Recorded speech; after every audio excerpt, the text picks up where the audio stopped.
মানুষের জীবন বাঁচানো যার নেশা, হাজারো রোগীর নতুন জীবন যার হাত ধরে, সে মানবিক চিকিৎসকে আজ নিজ কর্মস্থলে আতঙ্কে। বিনা পারিশ্রমিকে 2000-এরও বেশি কিডনি প্রতিস্থাপন করে অনন্য উচ্চতায় পৌঁছানো অধ্যাপক কামরুল ইসলাম এবার পড়েছেন চাঁদাবাজ চক্রের কবলে।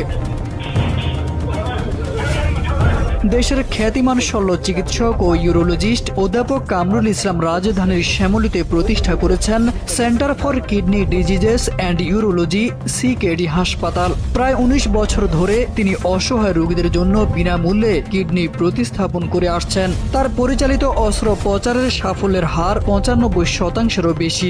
স্বীকৃতি হিসেবে 2022 সালে তিনি লাভ করেন স্বাধীনতা পদক। 5+ স্টার রেটিং প্রাপ্ত দেশের সর্বোচ্চ বিদ্যুৎ সাশ্রয়ী ওয়ালটন এসি। স্মার্ট কমফোর্ট এখন নেক্সট লেভেলে। কিন্তু এই মানবিক উদ্যোগে যেন এখন তার জন্য হয়ে উঠেছে দুঃসহ অভিজ্ঞতার কারণ। অভিযোগ উঠেছে রাজধানীর শেরেবাংলা নগর থানা যুবদলের সাবেক সাংগঠনিক সম্পাদক মোহাম্মদ মঈনউদ্দিন মঈনের নেতৃত্বে একটি চাঁদাবাজ চক্র গত 1 বছর ধরে হাসপাতালটিকে টার্গেট করে আসছে। অধ্যাপক কামরুল ইসলামের ভাষ্য, গত বছরের জুলাই-আগস্টের পর থেকেই চক্রটি বিভিন্নভাবে চাঁদা দাবি করে। কখনো সরাসরি ভয় ভীতি, কখনো রাজনৈতিক প্রভাব খাটিয়ে হুমকি। সব মিলিয়ে পরিস্থিতি ক্রমেই উদ্বেগজনক হয়ে ওঠে।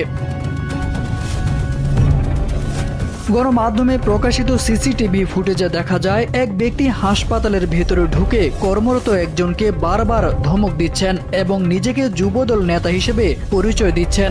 জানা যায় হাসপাতালের খাবার সরবরাহের টেন্ডারকে কেন্দ্র করেই মূল বিরোধের সূত্রপাত। অভিযোগ রয়েছে কাঙ্ক্ষিত টেন্ডার না পাওয়ায় ক্ষিপ্ত হয়ে ওঠে চক্রটি। এরপর থেকে চাঁদা দাবি, ভয়ভীতি প্রদর্শন এবং বিভিন্নভাবে চাপ সৃষ্টি করা নিয়মিত ঘটনায় পরিণত হয়েছে।